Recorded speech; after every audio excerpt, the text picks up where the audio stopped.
You wake up burning with fever. Your leg is swollen hot to the touch, bent at an angle it was never meant to bend. There is no hospital down the road, no pharmacy, no number to call. This wasn't a nightmare scenario for your ancestors. This was just a bad week.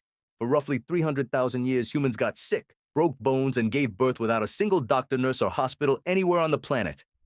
No antibiotics, no anesthesia, no x-rays. And yet your species didn't just survive that world. It thrived in it, spread across every continent, and eventually built the very medicine that makes this question feel unthinkable today. So how did that actually work? Not the way you'd guess. Not with helplessness. Not with people simply dying the moment something went wrong. Ancient humans had something closer to a working medical system built entirely out of plants' observation and each other. Start with the plants because your ancestors were chemists long before they had a word for chemistry. In 2012, archaeologist Karen Hardy led a study that examined dental plaques scraped from the teeth of Neanderthal skeletons found at the site of El Cedron in Spain.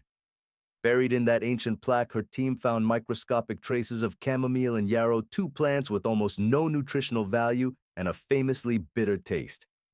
Neanderthals weren't eating them for dinner. Chamomile calms inflammation. Yarrow slows bleeding and helps prevent infection.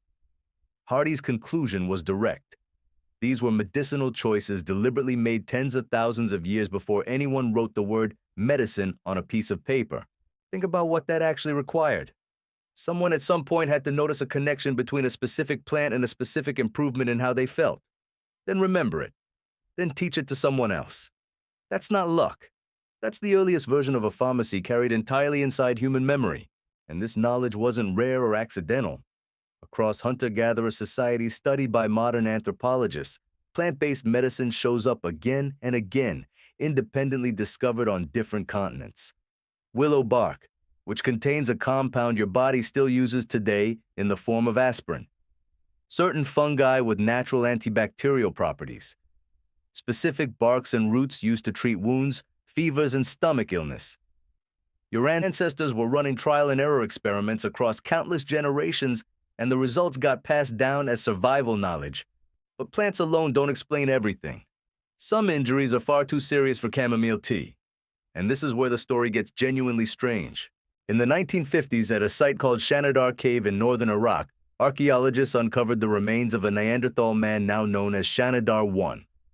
Paleoanthropologist Erich Trinkhaus, who spent years analyzing the skeleton, documented an almost unbelievable list of injuries. This man was blind in one eye. His right arm had been amputated or withered away, likely from an injury years before he died. He showed signs of a significant head trauma. And critically, all of these injuries had healed. He didn't die from them. He lived with them for what researchers estimate was a decade or more in a world with no hospitals. Sit with that for a second. A one-armed, partially blind Neanderthal survived for years as part of a hunting and gathering society. That's not something you accomplish alone. Someone had to help him move. Someone had to share food with a man who could no longer easily hunt for himself. Someone made a decision over and over across years to keep this injured person alive rather than leave him behind. Trinkhaus and other researchers point to Shanidar I as strong evidence of something researchers now call prehistoric care. Not medicine in the clinical sense. Community as medicine. A social safety net built out of shared responsibility long before anyone had a word for healthcare. Now picture the other end of that spectrum, not the treatment of the sick, but active physical intervention. In 1991, hikers discovered a mummified body preserved in ice near the Ötzi Alps on the border of Austria and Italy. Researchers named him Ötzi. He'd been dead for roughly 300 years, and the ice had preserved him almost perfectly down to his skin. That skin told a story of its own. Ötzi had 61 tattoos across his body, most of them simple lines and crosses clustered around his lower back, knees, and ankles.